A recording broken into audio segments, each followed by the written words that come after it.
અમદાવાદમાં પ્રદૂષણના સ્તરમાં નોંધપાત્ર રીતે વધારો થયો છે। અમદાવાદમાં સરેરાશ એર ક્વોલિટી ઇન્ડેક્સ હવે 130 પર પહોંચી ગયો છે। શહેરભરમાં અલગ અલગ વિસ્તારોની વાત કરીએ તો સરખેજ વિસ્તારમાં સૌથી વધુ 312 એક્યુઆઈ છે, કૃષ્ણનગરમાં 283, મકરબામાં 273 એક્યુઆઈ છે, તો બીજી તરફ બોપલમાં 243, વિક્રમનગરમાં 233 એક્યુઆઈ છે, આનંદનગર અને પ્રહલાદનગરમાં એક્યુઆઈ 193 પર પહોંચ્યો છે। અલગ અલગ વિસ્તારોમાં એક્યુઆઈમાં ફરી એકવાર વધારો જોવા મળી રહ્યો છે।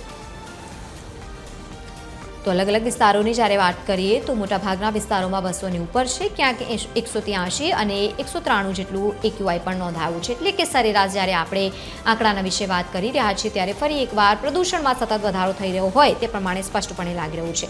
બીજી સમયે સવારના સમયમાં ફરી એકવાર પ્રદૂષણનો કહેર જોવા મળી રહ્યો છે। લોકોને સાવચેત રહેવા માટેની પણ સલાહ જો કે સતત આરોગ્ય વિભાગ આપતો આવ્યું છે, પરંતુ આ તમામની વચ્ચે અલગ અલગ વિસ્તારોમાં સતત એક્યુઆઈમાં વધારો જોવા મળી રહ્યો છે, જેમાં કૃષ્ણનગરમાં 283 જેટલો એક્યુઆઈ નોંધાયો છે, વિક્રમનગરમાં 233 એક્યુઆઈ નોંધાયો છે।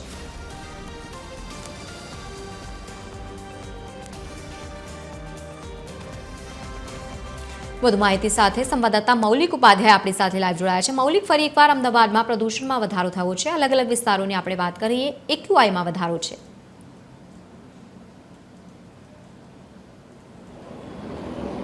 બિલકુલ લવલી, છેલ્લા 3-4 વર્ષથી અમદાવાદ શહેરનું પ્રદૂષણ છે તે સતત વધી રહ્યું છે અને જે પ્રદૂષણનું સ્તર છે તે સતત વધવાના કારણે સમયાંતરે કોર્પોરેશન પગલાં લે છે, પરંતુ તેમાં સુધારો નથી આવતો।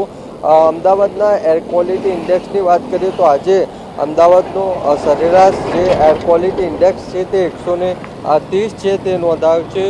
આ શહેરમાં સરખેજ વિસ્તારમાં સૌથી વધુ 312 એક્યુઆઈ છે તે નોંધાયું છે।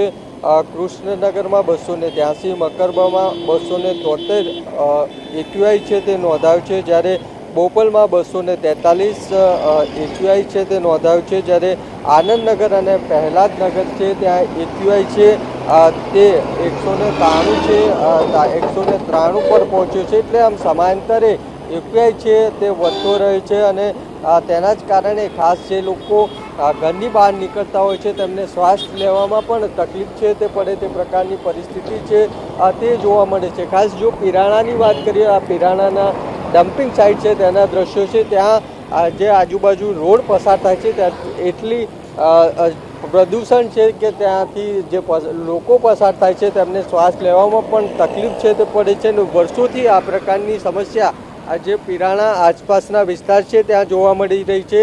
હવે ન માત્ર પિરાણા પરંતુ અમદાવાદના અલગ અલગ જે વિસ્તારો છે તે પછી પોસ્ટ વિસ્તાર હોય ત્યાં પણ જે પ્રદૂષણનું સ્તર છે તે સતત વધી રહ્યું છે।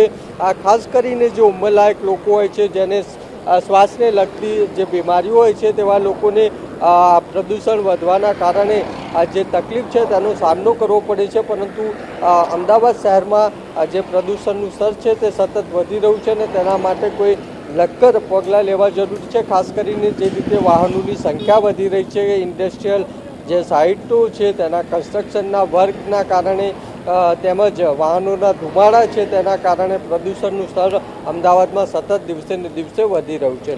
બિલકુલ મૌલિક, આભાર સમગ્ર માહિતી સાથે જોડાવા બદલ। તો ક્યાંક ને ક્યાંક જે ઇન્ફ્રાસ્ટ્રક્ચર તૈયાર થઈ રહ્યું છે અમદાવાદમાં તેને લઈને પણ સતત પ્રદૂષણમાં વધારો જોવા મળી રહ્યો છે।